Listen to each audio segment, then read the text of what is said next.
Hello everybody, my name is Puppetine from the Geeky Puppet Show here on the Geeky Puppet Show. Today, for what? Well, The Sandman. Netflix's The Sandman. And it's the final 2 episodes of the seasons. We're not counting the special, Dalton. But to join me to discuss this finale, as it were, is, of course, the Authenticator himself, Dalton. Hello. Hello, everyone. Now, there is quite a bit to go ahead and cover within these last 2 episodes. Everything is coming to a head. So let me just ask you, Dalton. If I go to a serial convention, is this what I'm always to expect? I would certainly hope not, but honestly, I think it would be more interesting if it were. It was a fantastic cover. Like, I looked at the serial and I was like, oh my gosh. No, it was equally as funny in the comic. Yeah. So Corinthian pretty much has what's his name? Jed, and is trying to lure Rose to him. And how he is doing this is, well, he has an appointment to make. He is a special speaker for a serial convention, a serial killer convention. When Jed went over to the folks. When Jed went to sit with the overweight man wearing the cat ears, I was like, no. Funland. No. Yeah. No. Yeah. Don't do that. But yes. So with this as the place, we also have to deal with the fact that Rose's friend, I can't remember her name. She is pregnant. Yes, she is pregnant with a dream. She has a dream baby. Her baby was dreamt and was made in the dreaming. And thus, this is the point of tension between, obviously, somebody who already has some tension, the vortex, who causes trouble with their existence alone. And they can't help it, but there's still a problem. And Dream has to try to deal with that. But seeing that the baby is real and was conceived in the dreaming. Yeah, the lines between dreams and reality are starting to blur, and it is no bueno for our intrepid Lord of Dreams. Yes, and that pretty much breaks any kind of patching up for Rose at that point. Well, okay, the thing that breaks it up is that I'm taking your baby. Dream, it's my baby. In my opinion, somewhat understandably, goes, that baby is not natural. That baby is of the dreaming. Therefore, it is mine, and I shall come to claim it when the time is correct.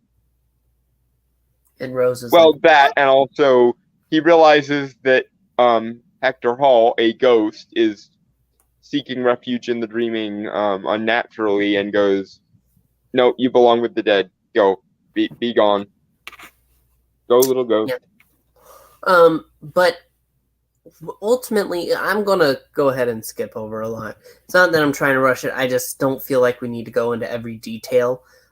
Rose does get there with the help of Fiddler's Green, which we learn is actually, he is Gilbert.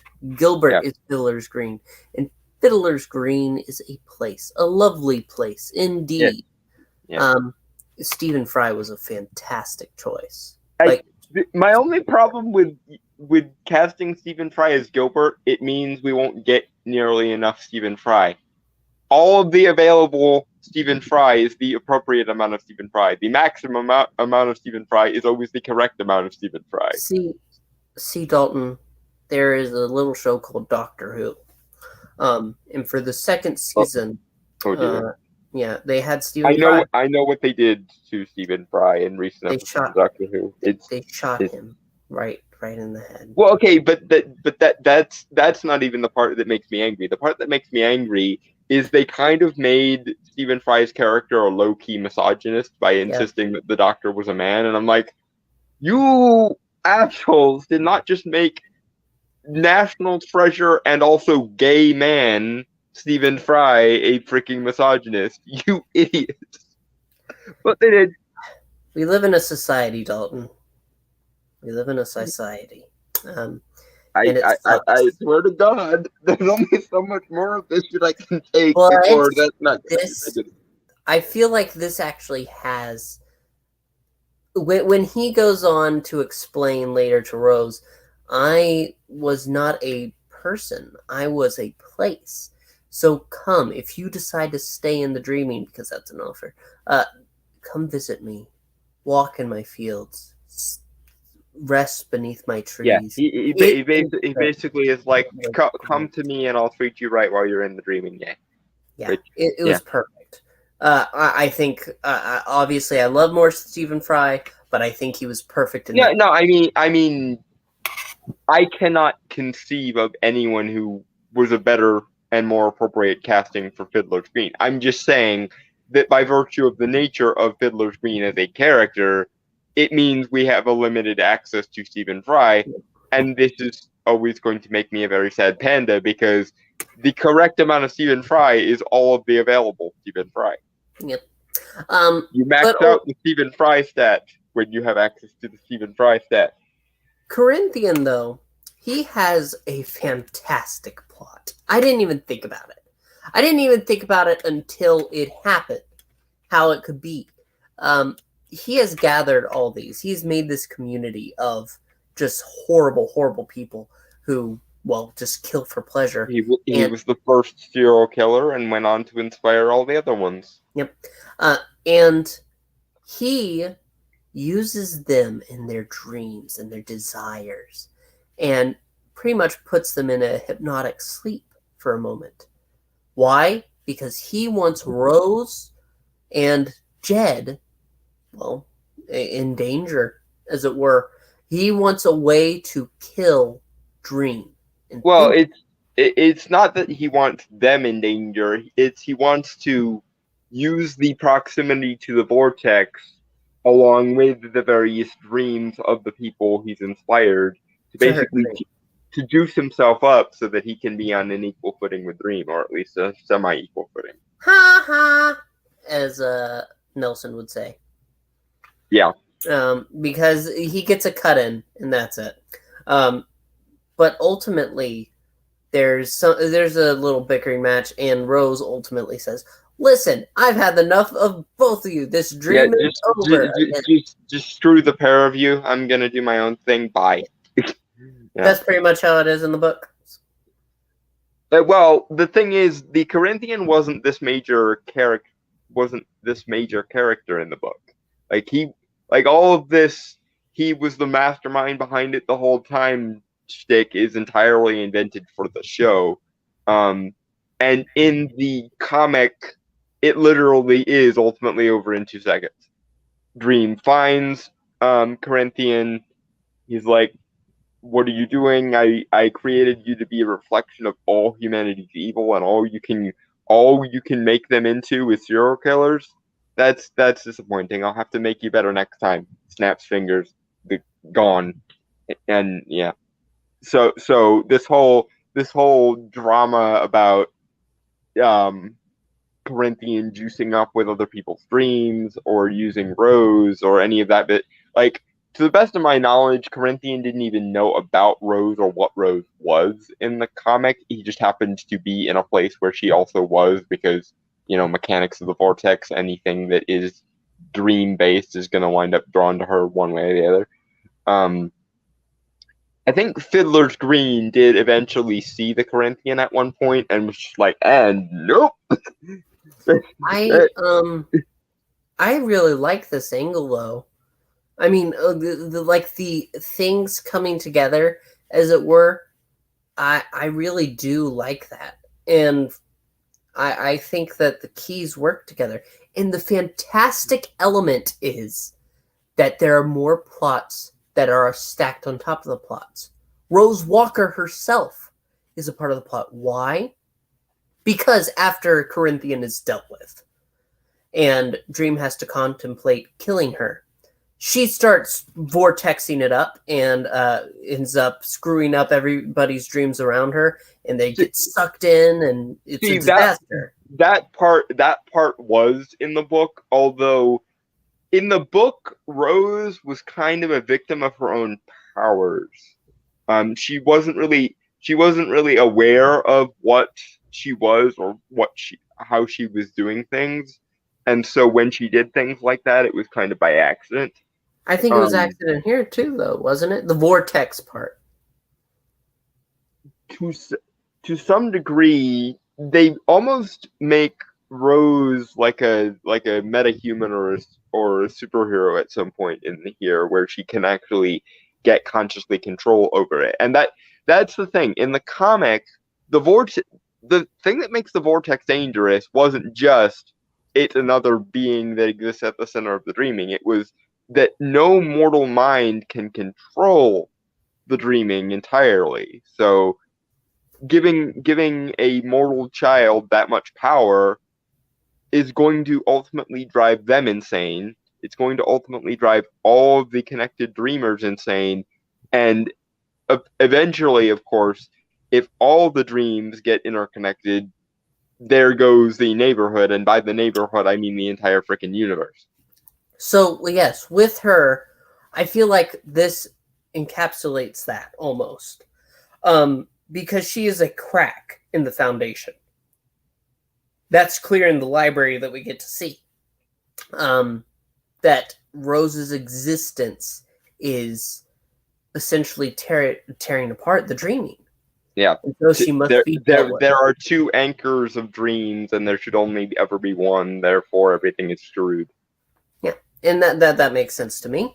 And so we have this long dramatic moment, and that's when Rose's grandmother gets pulled in.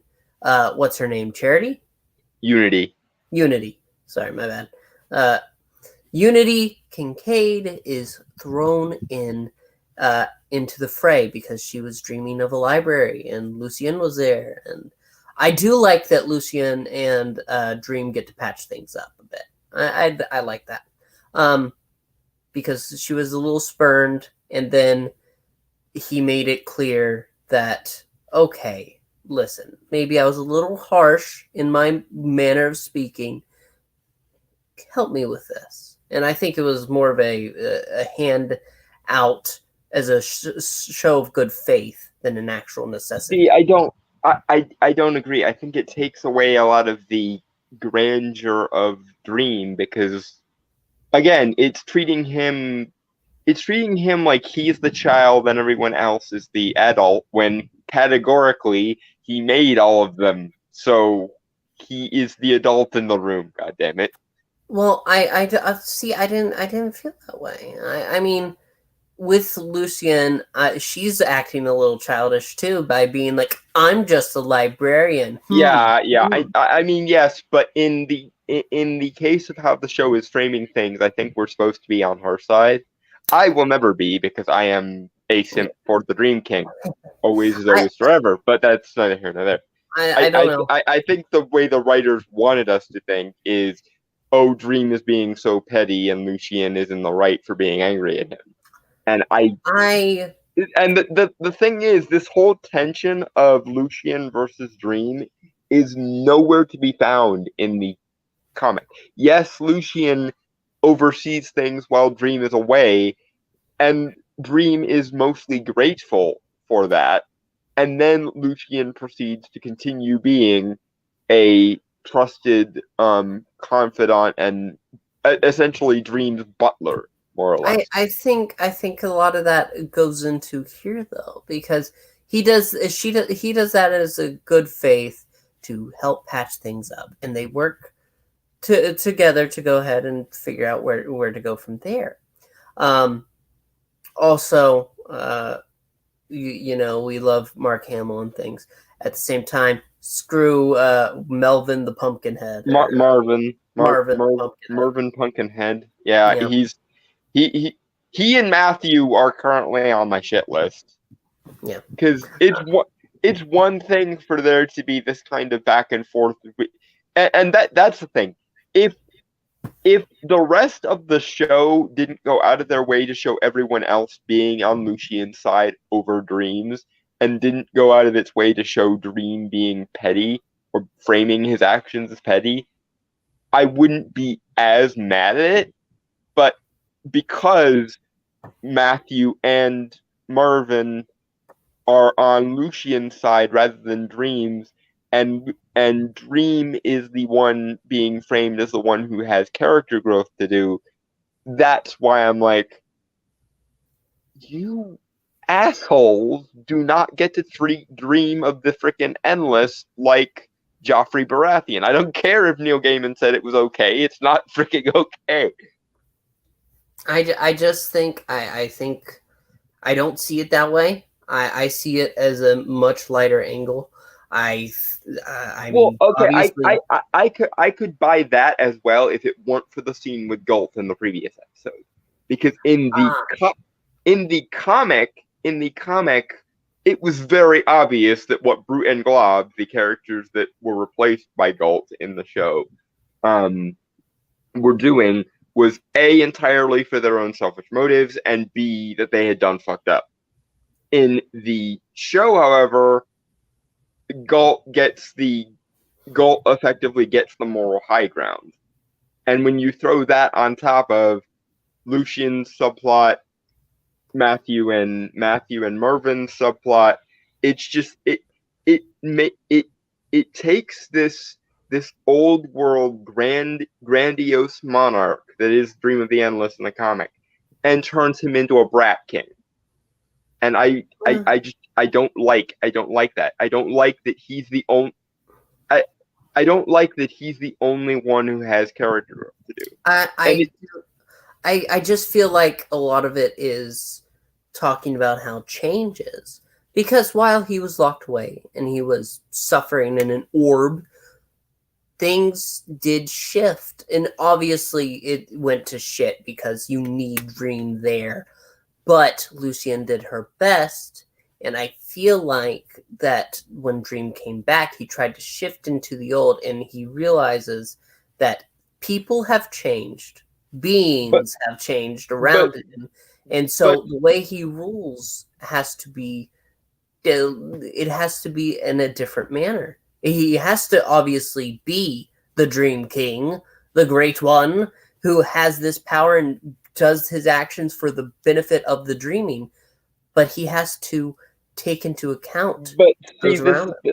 This is the problem. In the comic, the theme of change was very much an add-on that Neil Gaiman did specifically so that he could kill Dream at the end, so that DC couldn't screw with his character after he was done with him.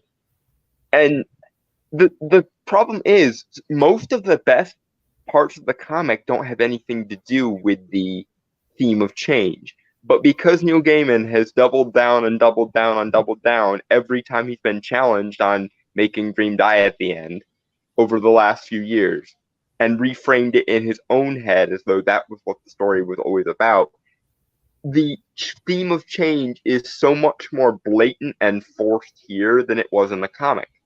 And as a result... But it's over. And no, it's not. They're gonna keep drilling it in.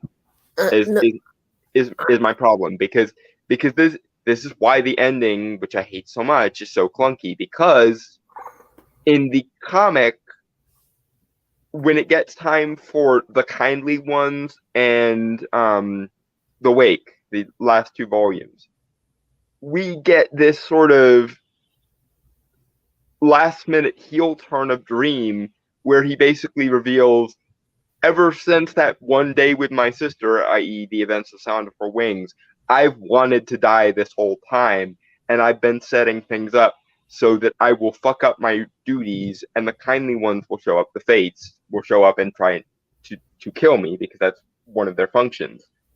And that is why I really, really hate, number one, that this change theme is being as heavy-handed as it is, and number two, that it's happening so early, because now I don't even get to enjoy the old world grandiose monarch, the immortal unchanged badass, because we have to dig the it's about change theme in with an iron fucking sledgehammer. I just think that personally, I think that it's an element of, it is a growth. It is of character growth, because as he has been locked away in his orb, coming back to a new world and things being changed, he is taking a new look into things. And I don't know if it's going to go. I think that there will be quite a few seasons of this, if it's successful, which I think it's doing quite well. So I mean, it's still it was out of the number one spot on Netflix for like a week, and then it became it retook the number one spot, and it stayed there ever since. So I'm not sure if that is enough to make it get a season 2, because it is one of Netflix's most expensive shows. It's not the most expensive, because season 4 of Stranger Things was double the budget of Sandman, which again, put a pen in my rage for that one. It will come back, but I don't know if it will get a season 2, but it's kind of likely to get a season 2 at this point. I don't like seeing this character get vandalized, and I think the problem I have with it is it's never balanced out, because a lot of Dream's best moments, the moments where he shows compassion, the moments where he shows grandeur, the moments where he shows that kind of old world mystique, they've either been softened, reframed, or left out entirely. And now all we're left with is it's about change sledgehammer, wherein he has to act like a brat king. I just disagree. I just don't see that, and I'm sorry that I can't. But when it comes to what I see, yes, it was a growth, but I think that was to go ahead and establish himself now. Now he has new creations. Now he has new focuses. He has compassion. We get to see it in this final episode when it looks like Rose is the one who has to die, and Unity is able to take the place. He offers Rose, so you can stay in the dreaming. You can be here. I understand you don't want to die, and I'm sorry that you must, but doesn't but you're gone. That's how he always was in the comics, though. Yeah. It was never framed as a character growth thing. This is his. This used to, like, this is my problem with it. It's treating things that he would have and should have done anyway as character growth, and thereby making up this new character that's 1,000 times worse than he was originally. In order to reframe this as character growth, he has to at first be more petty and childish than he was, and I don't like that. I don't take it as petty and childish. I take it as well, like you said, a firm old world monarch. Yes, he has that. He also has a cruel streak, but yes, the monarch will have that too. But he has his moments of humanity, and one of the best episodes, the best episode for me, episode, what was it? 6? 5? Yeah, that was 6. Was Sound of Her Wings and Men's Good Fortune in one episode for some reason. Getting to see him through the ages when he doesn't care about humanity. Yes, he's there to serve them, but he doesn't give a shit about them. He does not care. He's not like Death. But through friendship, he is slowly able to unwind, and he is able to warm up to until he's being called out, and that's in the book. That is what he does. And I mean, again, it's less about the content and more about how the content is being framed and the degree to which it is being highlighted more than it should be. Is my issue.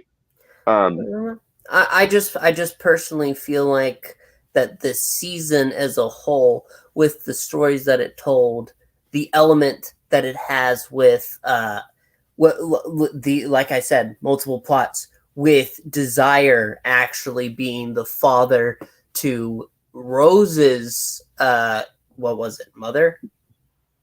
Great grandmother. Yeah. Well, no, not the father. Mother. Basically, he Prince Charming Unity. Well, in no, her sleep. he raped her in her sleep. Yeah, that's what I meant by Prince Charming. You know, like Sleeping Beauty. Although they did tidy it up a bit. They did tidy it up a bit and say that Unity had dreams of them while they were doing it, and that's fine, I guess. I once again kind of feel like this is the child version of Sandman, because my issue just I'm not a bloodthirsty person. Not in the kinds of art that I like anyway. I am a bloodthirsty person. That's not the of it. It's not that I need the darkness, and I don't need it to be grimdark. But my issue is other shows have gotten away with something along those lines. Off the top of my head, the first one that popped in there was Sci-Fi Channel's The Magician, how they handled Julia getting raped by Reynard, and the fact that the comic does go there because it was an 80s and 90s comic and it went there when it needed to go there, and the show doesn't, despite the fact that other shows like The Magicians have gotten away with such things. It makes me feel like I'm simultaneously being pandered to and insulted. Why would Desire? I just have to ask. Why would Desire not want? Like isn't the whole point to make Unity want it? To make her want the golden baby? Make her want that with him? No, because in the comic she wasn't aware of it. It happened in her sleep, and she only woke up when she realized she had a baby. And then she fell back asleep, and the baby was hushed up because posh traditionist. And then we have a plot. I don't know. I like the angle. It makes much more sense to me. I think it's just a matter of they didn't have the balls to actually use the R word is the thing. And again, I wouldn't mind it if it weren't for the fact that other shows that are ostensibly not as good in terms of source material as the Sandman actually addressed this issue and addressed it well, namely once again The Magicians. And yet the Sandman, the edgy 90s punk rock comic and the adaptation of such, didn't do it. And I'm annoyed with this. I feel like it was an unnecessary factor. It makes much more sense to me, anyway, that Desire would want to be desired, as it were, by the one that he's trying to make a plot with. Because killing Rose would have but it also completely nerfed their plans because needing to stop and flex basically is what got them in the doghouse this time. Now, granted, in the comic, the far superior version of this, Desire didn't do that. They did just straight up rape her while she was sleeping. And then Dream figured it out anyway because Dream is nobody's fool in the comic. And this is once again my thing of like, stop making things worse. If you're so gung ho in adapting things so direct, if you're so gung ho in adapting the text of the thing, could you at least try not to make them worse? Because now you took something that Dream actually had to think about, to figure out on his own, and made it, you neon signed something that wasn't need. It shows a level of lack of faith in the audience. It shows a lack of contempt for the character, and it makes the story worse. So I'm just like, if you're gonna adapt this, could you please not make it worse every 5 minutes, please? It's not fair. I want to actually enjoy this, and I can't enjoy it because you keep making it worse and stupider.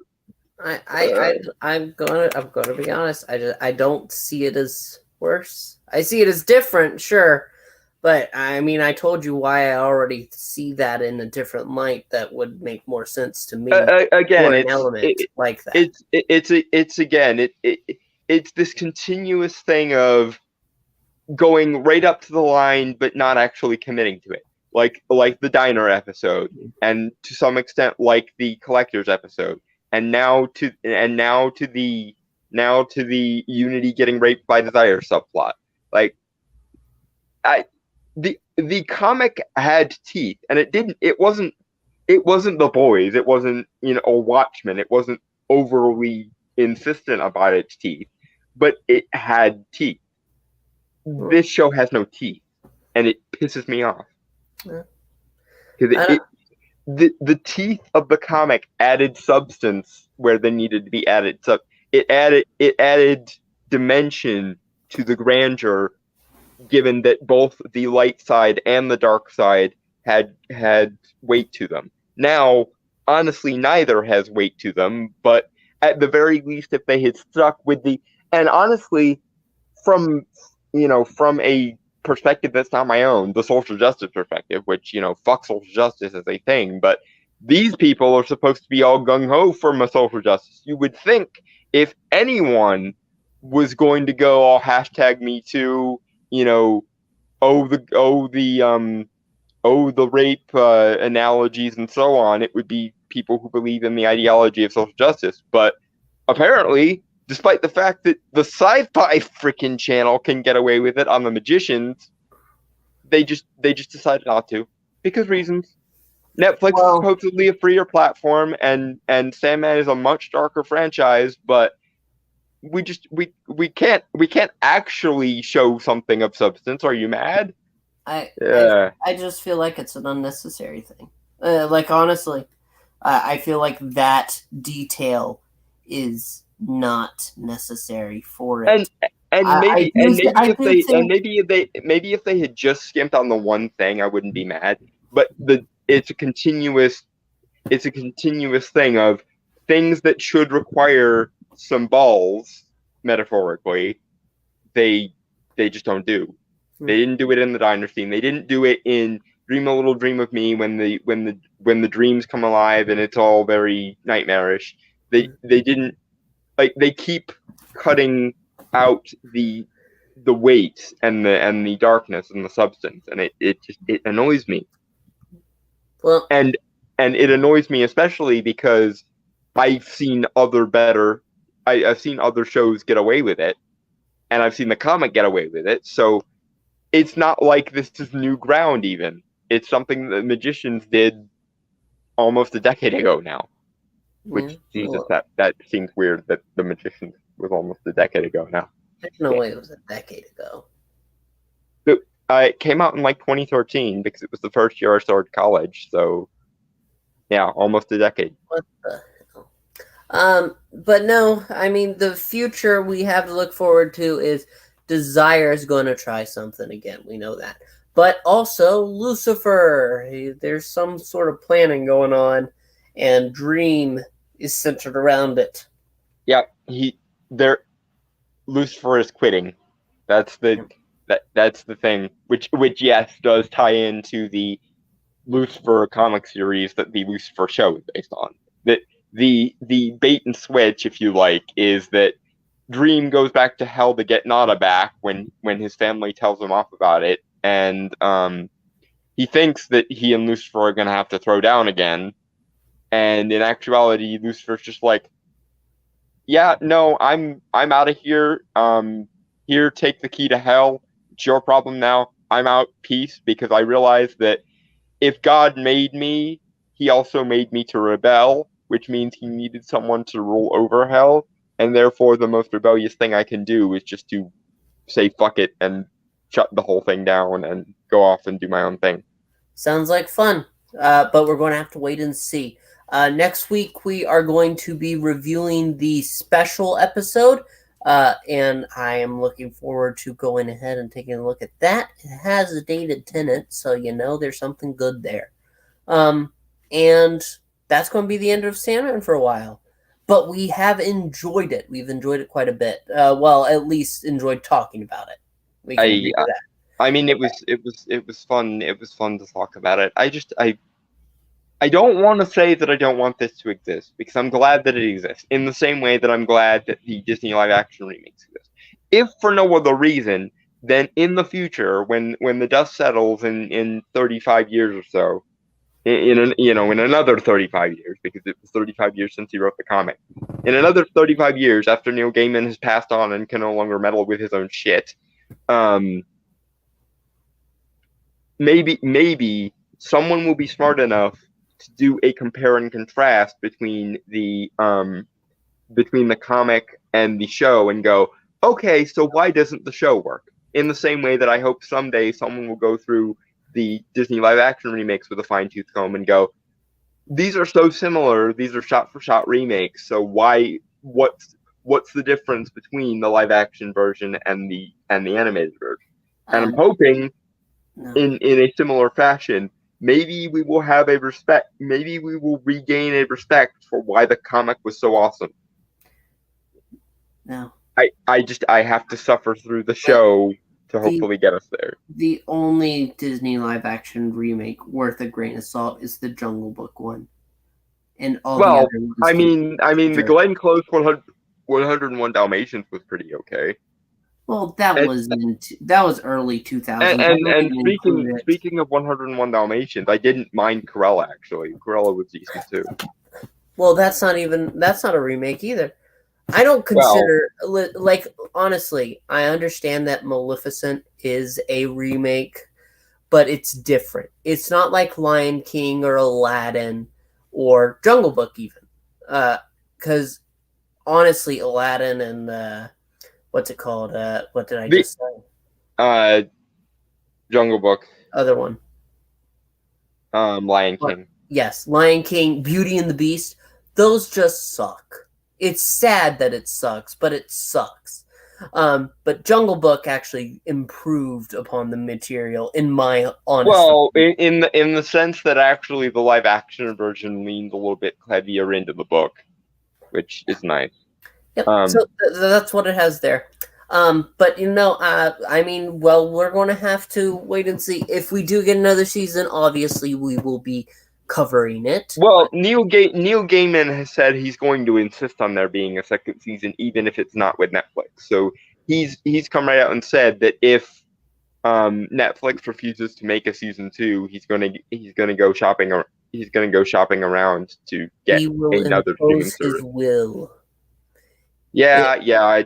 Neil Gaiman is pulling a George Lucas, or this quip will make more sense in next week's show. He's pulling a Richard Maddock, which is why it's so freaking infuriating and ironic to me that he's doing it, because he should be self-aware enough to learn lessons that he put into the original work, but apparently he can act like a self-important authorial intent bitch all he likes, but it's just wrong when his characters do it, I guess. We're going to have to wait and see. But that's about it. So let's hear your thoughts. Make sure to comment down below. Also, make sure to like and subscribe. Helps out the channel. And, we'll see you next week, for The Last of Sandman for now. But until then, thank you so much for watching, and goodbye. Cheers, guys.